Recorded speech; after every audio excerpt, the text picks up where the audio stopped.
magpaparamdam siya after mo itong gawin. Hello mga guys, kumusta kayo? Panibagong araw, panibagong video na naman tayo. And sa araw na ito ay isa na namang video ang aking ituturo sa inyo na simpleng gabay o simpleng pamamaraan na makakatulong sa atin. At bago ang lahat, gusto ko lang mag-disclaimer sa mga taong hindi naniniwala at hindi gusto mga kaganitong video. Please skip this video and maghanap kayo ng videos na gustong-gusto nyo dahil ang video na ito ay para lamang ito sa mga taong naniniwala and gusto mag-try. Sa lahat po ng mga nagko-comment po dito sa aking video dito sa loob ng aking channel, mag-ingat sa lahat ng mga nagre-reply sa inyo na dinadala kayo sa kailang WhatsApp in Imo app upang makaiwas po tayo sa scam. Ngayon po, ituturo ko sa inyo paano siya magpaparamdam sa inyo after mo itong gawin sa kanya. So, ito ay pwedeng gawin sa kahit kanino and lalo na sa iyong partner. Lalo na kapag kayo ay magkagalit and malayo kayo sa isa't isa. So, dito po is kailangan lamang natin ng isang baso. Clear na baso po and dapat po ay babasagin dahil sa babasagin po na baso ay nagbibigay ito ng mas malakas na energy sa ating mga ginagawang ritual. Huwag kayong gumamit ng plastic dahil ang plastic po ay hindi ito nagbibigay energy. Dapat po ay babasagin na baso in tulad po nito, clear glass po. So, ayun po, ito lamang ang dapat natin ihanda sa paggawa nito.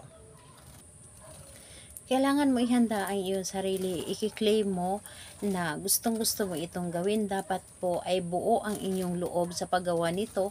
Buo ang inyong tiwala at paniniwala. Dahil yan po ang isa sa mga ingredients na ating kakailanganin sa paggawa ng ritual ay ang iyong tiwala. Dahil kapag wala ka nito ay malabo mo itong mapapagana. So, ayun po, kapag ready ka na, ay pwedeng-pwede mo na itong umpisahan. So, dito po sa isang baso, itapat mo lamang ito dito. And, humiling ka ng 7 beses. Humiling ka na nanggagaling sa iyong puso. Humiling ka and dapat po ay tahimik po ang inyong paligid habang ito ay inyong gagawin. Tahimik at wala pong makakadistract sa inyo. So, ganito po, 7 beses. Pangalan niya at apelyido at sabihin mong magpaparamdam ka ngayon na.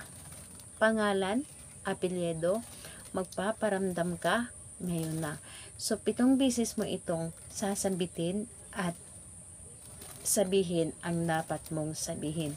7 beses and ayun po, kapag nasambit mo na ito ng 7 beses, ang gagawin po ay itaob mo itong baso sa iyong palad. Itaob mo itong baso sa iyong palad and pumikit ka at i-visualize mo lamang siya. Isipin mo siya ng isipin. And ayun po, pagkatapos nun, ang baso na ito ay ilagay mo sa ibabaw na inyong mesa or di kaya ibabaw ng inyong cabinet or jurabox doon sa loob ng inyong kwarto. And asahan ninyo, hindi matatapos ang araw na ito, siya po ay tatawag, kukontakin kanya at magpaparamdam siya sa inyo. So, ayun po, gawin ito sa kahit anong araw at oras, pwedeng-pwede mo itong gawin.